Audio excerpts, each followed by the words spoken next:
بسم الله الرحمن الرحیم. فصل 9 کتاب علوم نهم مربوط به بخش ماشین ها میشه از مبحث فیزیک. ماشین ها توی بیشتر کارهای روزانه ما نقش دارن و هر ماشینی رو به منظور انجام یک کاری طراحی کردیم و ساختیم. یک مطلب مهمی که اینجا وجود داره ورودی و خروجی ماشینه. ورودی ماشین میشه همه چیزهایی که به ماشین میدیم یا انجام میدیم تا ماشین کار کنه و خروجیش میشه کاری که ماشین برای ما انجام میده. توی تصویر هم مثال دوچرخه رو دارید میبینید که ما رکاب میزنیم، این میشه کار ورودی ما و دوچرخه حرکت میکنه، این میشه کار خروجی. توی بخش بعدی کتاب اومده چند تا تصویر رو گذاشته و خواسته که کار ورودی و خروجیش رو مشخص کنیم. یعنی ورودی و خروجی چی هم توی این تصویر ها. در مورد تصویر اول که قایق، ورودی میشه پارو زدن ما و خروجی میشه حرکت کردن قایق. در مورد اتوبوس ها ورودی نیروی موتوره و خروجی حرکت اتوبوس. در مورد تصویر سوم دیگه خروجی حرکت نیست، ورودیش انرژی الکتریکیه. خروجی در واقع خود حرکت خود وسیله نیست، موتورش میچرخه و یه کاری برای ما انجام میده. در مورد چرخ خیاطی ورودی انرژی حرکت دسته، اگر برقی باشه که حالا اینجا مدل دستیه، برقی باشه میشه انرژی الکتریکی و خروجی میشه حرکت قطعات و دوخته شدن لباس. در مورد پنکه هم ورودی انرژی الکتریکی و خروجی انرژی مکانیکی یا حرکتی. کتابتون گفته هر ماشینی میتونه از اجزای ساده تری به نام ماشین ساده تشکیل شده باشه. جمله بسیار مهمیه، یه قید هر آورده اول جمله و این میتونه نشون دهنده این باشه که در مورد تمام ماشین ها صدق میکنه. بعد گفته اجزای این ماشین ها با هم در ارتباطن و یک هدف رو دنبال میکنن. یعنی ماشینی که از اجزای ساده تری ساخته شده اجزاش با هم ارتباط دارن و هدفشون در نهایت یه چیزه. مثالی که زده دوچرخه است، گفته اجزای مختلفی داره، اجزای ساده تر داره مثل اهرم، پیچ و مهره، چرخ و محور، چرخ دنده و غیره که اینها کنار هم قرار گرفتن یه هدفی رو دنبال میکنن، اونم اینه که دوچرخه حرکت کنه. حالا میخوایم مفهوم گشتاور رو تعریف کنیم. گشتاور میشه اثر چرخانندگی نیرو. یعنی ما یه جایی مثل این تصویری که دارید میبینید نیرو وارد کردیم، حالا میخوایم ببینیم که اثر نیروی چیه. ما اینجا میخوایم پیچ رو بپیچونیم، پس اثر نیرویی که ما داریم وارد میکنیم و باعث چرخش میشه گشتاور. قسمت بعدی اومده یه آزمایش گذاشته، گفته که آزمایش کنید ببینید چه عواملی بر گشتاور نیرو مؤثرن. یه خطکشه که حالا شکافم داره، وزنه و یه قلاب که این وزنه رو نگه داره.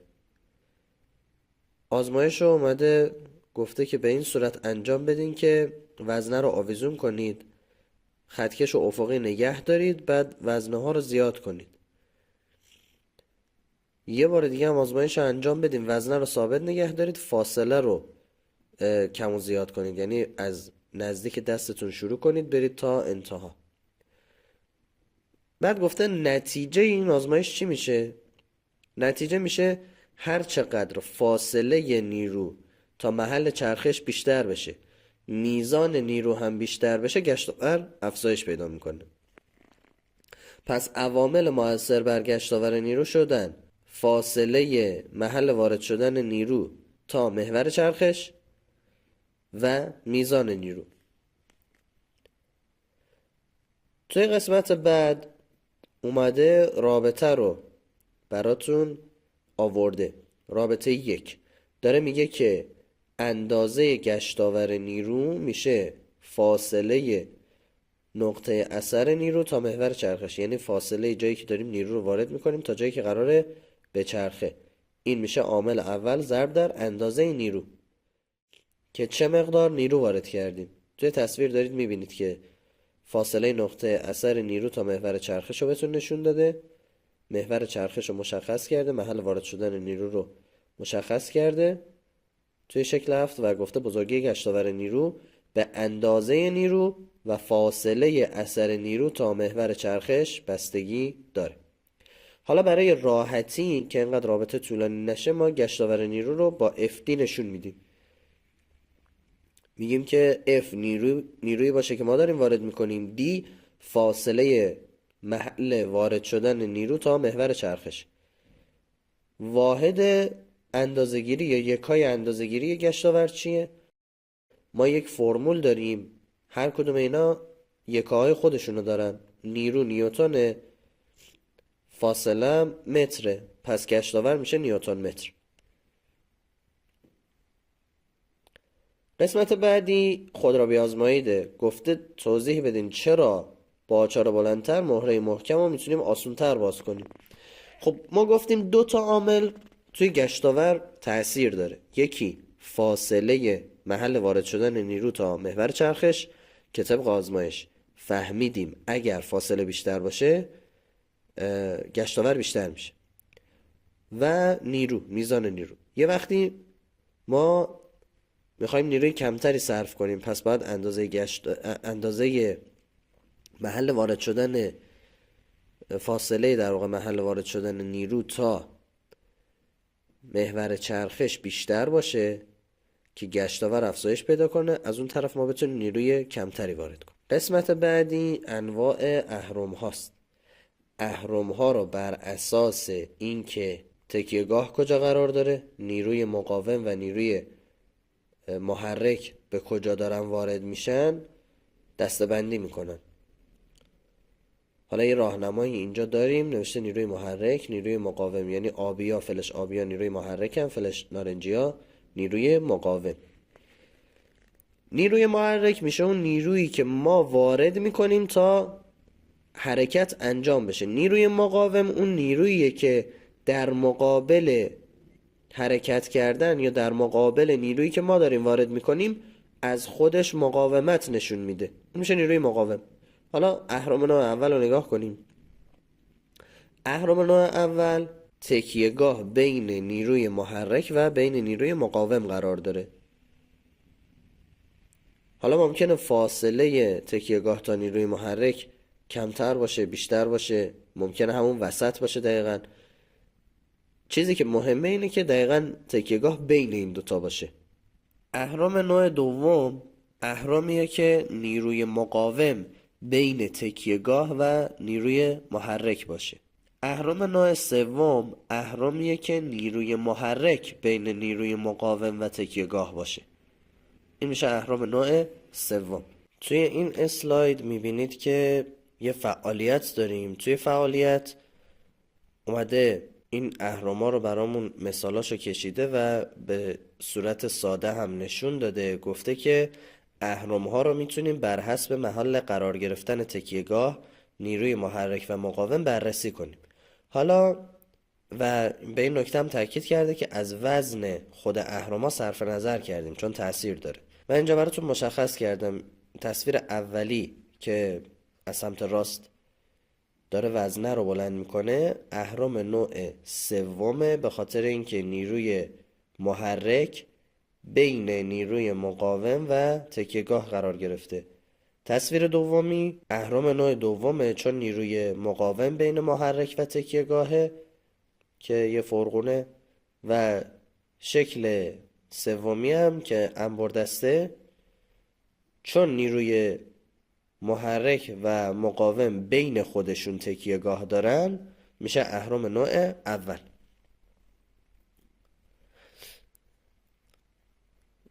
توی اسلاید بعدی دارید میبینید که ساده ترین نوع اهرم که شبیه علاکلنگه توی تصویر اومده و گفته ما میتونیم فاصله دوتا جسم از تکیهگاه اهرم رو طوری تنظیم کنیم که اهرم توی حالت تعادل قرار بگیره. توی تصویرم میبینید که این دو نفری که نشستن توی حالت تعادل قرار گرفتن و نیروهایی که داره وارد میشه هم اندازه و خلاف جهت همدیگه است. حالا اگر جرما برابر نبود چی؟ اگر جرم برابر نباشه ما باید فاصله ها رو تغییر بدیم. چرا؟ چون جرما اگر ما ضرب در شتاب گرانش بکنیم نیروی وزن به دست میاد. نیروی وزن برای یکی از این جسما میشه نیروی محرک، برای اون یکی میشه نیروی مقاوم. یعنی به هر حال یکیشون میخواد اهرم رو به یه سمتی حرکت بده، اون یکی میخواد به سمت مخالف حرکت کنه، پس یکی میشه محرک یکی میشه مقاوم. حالا وقتی که نیروها با هم متفاوتن پس باید فاصله ها هم متفاوت باشن. یعنی اونی که نیروی وزن بیشتری داره باید فاصلش تا تکیهگاه کمتر باشه و اونی که نیروی وزن کمتری داره فاصلش تا تکیهگاه باید بیشتر باشه که حالت تعادل ایجاد بشه. کنار شکلم گفته گشتاور ناشی از وزنه یک میخواد اهرم و ساعتگرد بچرخونه، گشتاور ناشی از وزنه دو میخواد پاد ساعتگرد بچرخونه. حالا اگر گشتاور این دوتا رو بنویسیم، چون جسم تو حالت تعادل قرار گرفته یعنی اهرم حرکتی نداره، بنابراین گشتاور دوتا نیرو با هم برابره، یعنی گشتاور سمت راست با گشتاور سمت چپ برابره و میتونیم رابطه رو این شکلی بنویسیم D1F1 برابر با D2F2 و طبق این رابطه همه چیز مشخص میشه. حالا شما تو این شکل دیگه هم دارید میبینید که بهتون عددم داده، گفته پدر 800 نیوتونه، فاصلش نیم متر میشه 400 نیوتن متر، اون طرف 200 نیوتن پسر است و فاصلش چون بیشتره، فاصلش چون 2 متره، بازم گشتاورش میشه همون 400 نیوتن متر. یعنی اگر نیرو کاهش پیدا میکنه باید فاصله افزایش پیدا کنه که گشتاور تغییری نکنه. توی ادامه مبحث ماشین ها یه فرمول دیگه داریم، فرمول مزیت مکانیکی. مزیت مکانیکی یک ماشین در حالت تعادل به صورت نسبت اندازه نیروی مقاوم به اندازه نیروی محرک تعریف میشه. به این میگن مزیت مکانیکی. یه جدولی داریم که نشون میده توی حالتهای مختلف مزیت مکانیکی، نیرو و غیره چه نسبتی با همدیگه دارن. اینجا اگر که مزیت مکانیکی بزرگتر از یک باشه، ماشینی که ما داریم ازش استفاده میکنیم مقدار نیرو رو افزایش میده. اگر مزیت مکانیکی کوچکتر از یک باشه، ماشین مسافت اثر نیرو رو زیاد میکنه و اگر مزیت مکانیکی مساوی یک باشه، ماشین فقط از طریق تغییر جهت نیرو به ما کمک میکنه، یعنی جهت نیرو رو برای ما تغییر میده. توی قسمت بعدی یک اهرمی رو داریم میبینیم که اومده یه سری نامگذاری ها روش انجام داده. یه کره روی این اهرم قرار گرفته، اونو به عنوان نیروی مقاوم در نظر میگیریم، چون نیرویی که ما داریم وارد میکنیم در سمت ساعتگرد و نیروی محرک. در واقع میخوایم این کره رو به سمت بالا بیاریم و کره داره سمت پاد ساعتگرد نیرو وارد میکنه، در نتیجه میشه نیروی مقاوم. حالا فاصله نیروی مقاوم تا تکیهگاه رو بهش میگیم بازوی مقاوم توی اهرم ها و فاصله نیروی محرک تا تکیهگاه رو میگیم بازوی محرک. فعالیت گفته که ثابت کنید توی اهرم ها و توی شرایط تعادل، پس خوب باید دقت کنید این دوتا شرط رو داشته باشه، اولا توی اهرم ها باشه، دوم در حالت تعادل. رابطه مزیت مکانیکی به این شکل برقراره که بازوی محرک به بازوی مقاوم. اگر ما بیایم فرض کنیم که F1 نیروی مقاوم باشه و F2 نیروی محرک باشه، اون موقع D1 میشه بازوی مقاوم و D2 میشه بازوی محرک. طبق اصول و قواعد ریاضی میتونیم بنویسیم F1 به F2 برابر با D2 به D1. از طرفی ما میدونستیم نیروی مقاوم به نیروی محرک اسمش میشه مزیت مکانیکی. یعنی ما میتونیم F1 به F2 رو که میشه همون نیروی مقاوم به نیروی محرک اینو برداریم جاش بنویسیم مزیت مکانیکی. خب الان فرمول جدید به دست اومده چی شد؟ مزیت مکانیکی شد D2 به D1 که گفتیم D2 بازوی محرک، D1 بازوی مقاومه. پس ما ثابت کردیم این فرمول در مورد اهرم ها و توی شرایط تعادل برقراره. اگر شرایط تعادل نبود نمیتونستیم بنویسیم F1 D1 برابر با F2 D2. ما فقط زمانی میتونیم این رابطه رو بنویسیم که توی اهرم تعادل برقرار باشه. اگه تعادل برقرار باشه گشتاور نیروهای سمت چپ و راست با هم برابر. مبحث بعدی مبحث قرقره هاست. میتونیم با طناب و قرقره ماشینای ساده‌ای بسازیم.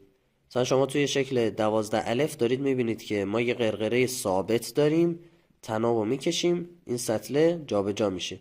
نیروی محرک ما به سمت پایینه، نیروی مقاوم به سمت پایینه، اندازه هاشون با هم برابره ولی خب سطل خلاف جهت نیرویی که ما وارد میکنیم حرکت میکنه. توی قسمت ب قرقره متحرکه، طناب یه جا ثابته، قرقره ولی متحرکه. ما نیرو رو به سمت بالا میکشیم. حالا فرض کنیم استکاک نداریم با قرقره و طنابمون هم وزن ندارن.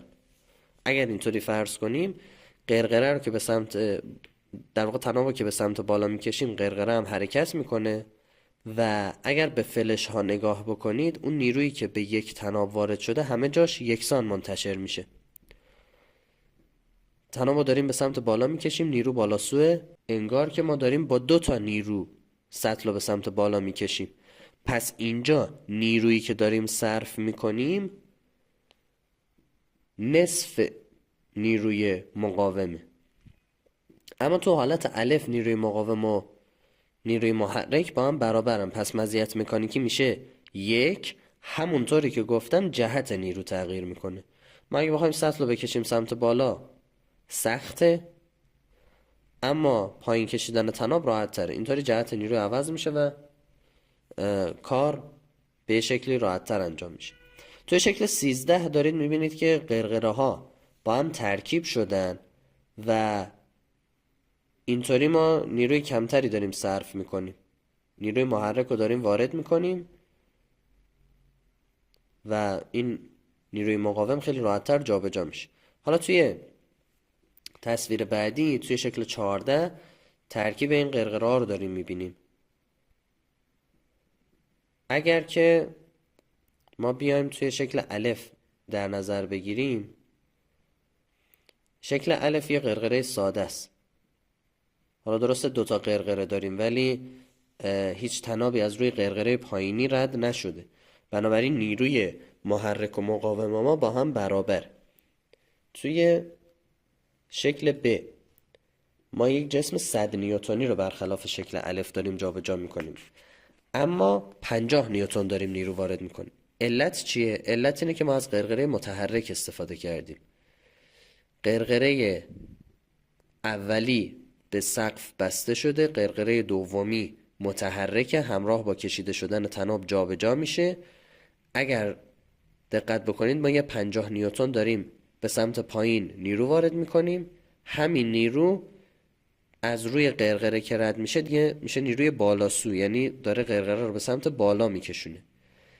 اون طنابی هم که قرقره اول و دوم رو به هم وصل کردم نیروی به سمت بالا وارد میکنه. در نتیجه انگار ما داریم با 2 تا 50 نیوتن اینو میکشونیم سمت بالا و بنابراین با نصف نیروی مقاوم ما داریم جسم رو جابجا میکنیم. تو حالت بعدی وزن 150 نیوتنیه. اینجا اومدیم از یک شرایط پیچیده تری استفاده کردیم. ضمن این که قرقره متحرک الان وجود داره، طنابمون رو ما با تعداد دورهای بیشتری از روی قرقره ها عبور دادیم. اینجا 3 تا نیروی بالاسو داریم، در نتیجه با یک 50 نیوتن وزنه 150 نیوتنی رو داریم به سمت بالا حرکت میدیم. قسمت بعدی خود را بیازمایید کتاب اومده گفته که با توجه به تعریف مزیت مکانیکی جدول رو کامل کنید و شکل 14. خب اندازه نیروی محرک گفته توی شکل الف و ب و پ همه 50 نیوتن. اندازه نیروی مقاوم تو شکل الف 50 نیوتنه، تو شکل ب 100 نیوتن، شکل پ 150 نیوتن. مزیت مکانیکی رو گفته حساب کنید. مزیت مکانیکی میشه نیروی مقاوم به محرک.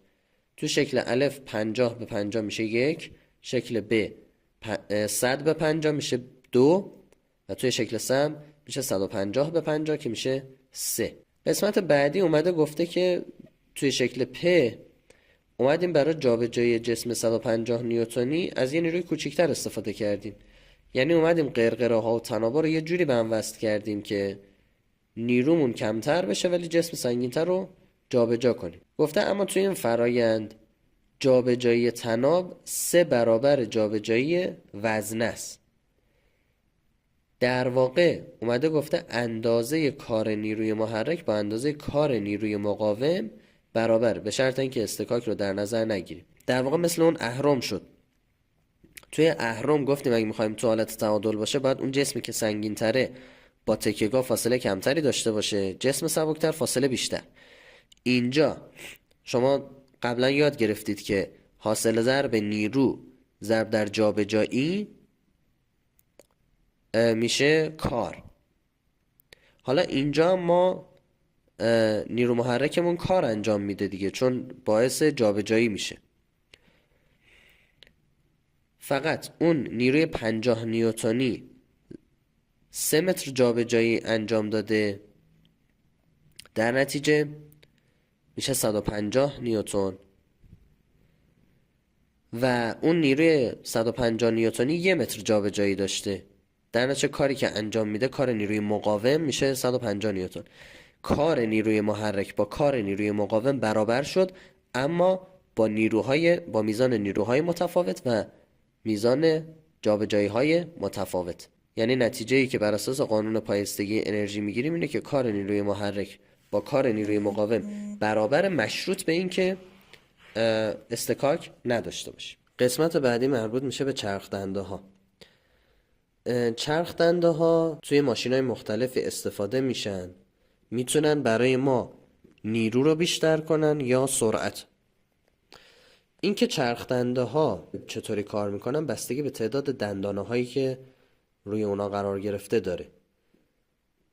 مثلا اومده اینجا گفته توی شکل بزرگتر چرخ دنده ما بزرگه 36 تا دنده داره، کوچیکه 12 تا. فقط نکته بسیار بسیار مهمی که در مورد چرخ دنده ها وجود داره اینه که شما باید بدونید چرخ دنده ورودی کدومه، خروجی کدومه. خیلی فرق میکنه، چون جوابا دقیقا برعکس میشه. چرخ دنده ها با هم تماس دارن و فرض میکنیم که روی هم سر نمیخورن. وقتی چرخ دنده بزرگ 1 دور میچرخه، چرخ دنده کوچیک 3 دور میچرخه، چون 12 تا از دنده های چرخ دنده بزرگه که چرخید، یعنی به اندازه 12 تا دنده به چرخه 1 دور کامل چرخ دنده کوچیکه. و بنابراین اگه ما از چرخ دنده بزرگتر به عنوان چرخ دنده ورودی استفاده کنیم، سرعت بیشتر میشه. اینطوریه که ما میتونیم سرعت رو افزایش بدیم. خب بعد تو ادامه گفته که اگه چرخ دنده کوچیک سبب چرخش چرخ دنده بزرگ بشه، هر 3 دوری که کوچیکه به چرخه 1 دور بزرگه میچرخه. اینجا سرعت کم میشه. توی صنعت اینا خیلی مهمه که از این روش ها برای تغییر سرعت چرخش، تغییر گشتاور یا تغییر جهت نیرو توی صنعت استفاده میشه. مثلا خب توی خودروها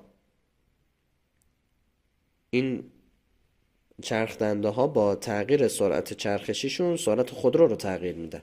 این که دنده عوض میکنیم علتش همینه. بحث نهایی در مورد سطح شیب داره. ما اگه بخوایم یک جسم سنگین رو راحت تر جابجا کنیم، کافیه که از سطح شیبدار استفاده کنیم. سطح شیبدار کمک میکنه که ما با طی مسافت طولانی تر اجسام سنگین رو راحت تر جابجا کنیم.